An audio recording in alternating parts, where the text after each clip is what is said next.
seems useful. It's only like a bad day. Anyway, it's very scary. It's uninhabited other than by packs of feral stray dogs.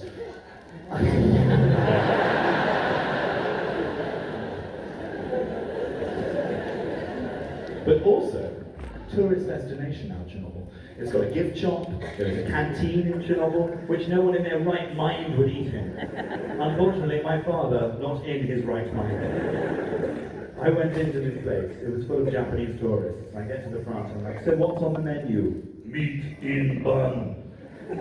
Well, thank you, madam. That sounds lovely. What's the vegetarian option? You take the meat out of the bun. I think I'll leave it.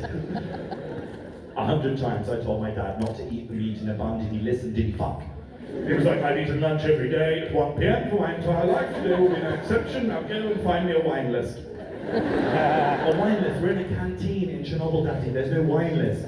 Just have a glass of water. I don't drink water. Why? Because fish fuck in it.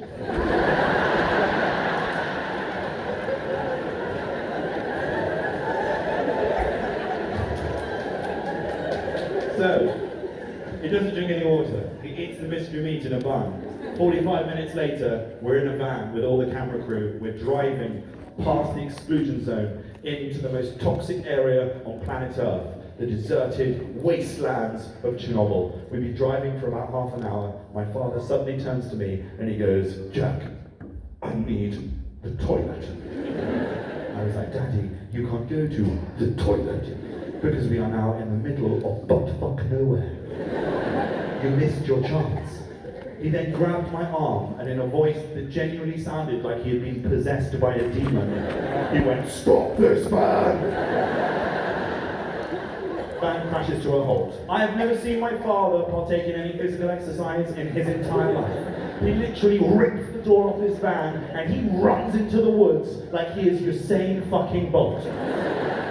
I turn to the camera crew and I'm like, just wait here, hide behind the van, I will go and deal with this. I walk towards him, I go past these signs, do not trespass, radioactive, I walk into the woods. Now, you are constantly told when you're in Chernobyl that you cannot touch or lean against any surface for fear of radiation poisoning. Therefore, the only way that my 79-year-old father is able to relieve himself in the woods is with my assistance. You may grimace, I had to live this. He pulls his trousers and pants down. I take his hands. I then tread on the tops of his feet. And at the same time, we both lean back.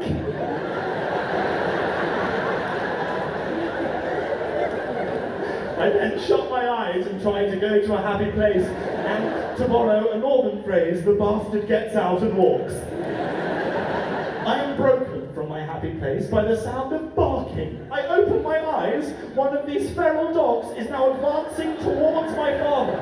I'm now trying to scare this dog away. I'm like, shoo, please just leave us alone. My father's shouting as well, this is so fucking undignified. I think I must have blacked out when the coachload of Japanese tourists drove.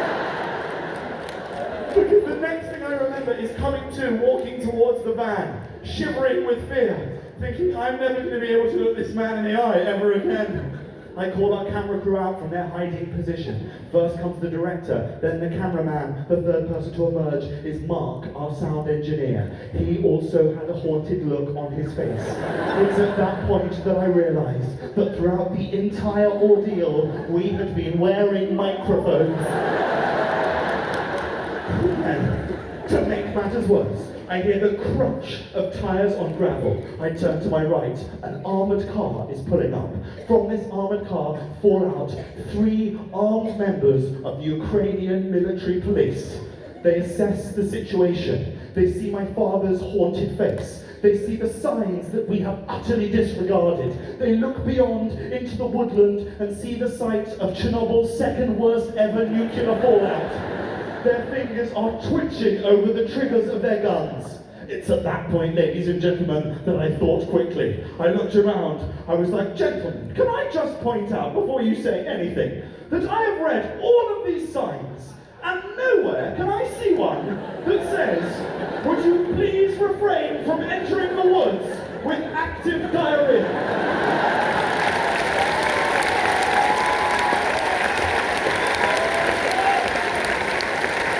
That's all. You guys have been amazing.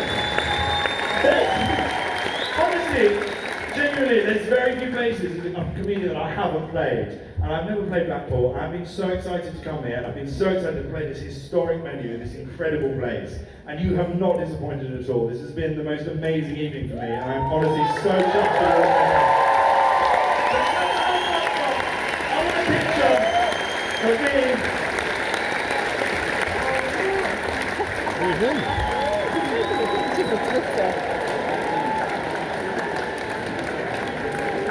I want the lights on. I've heard this is the sexiest crowd in the north.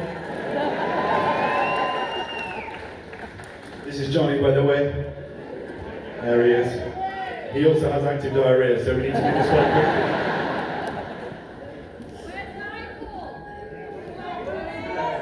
Guys, thank you so much. Have a wonderful evening.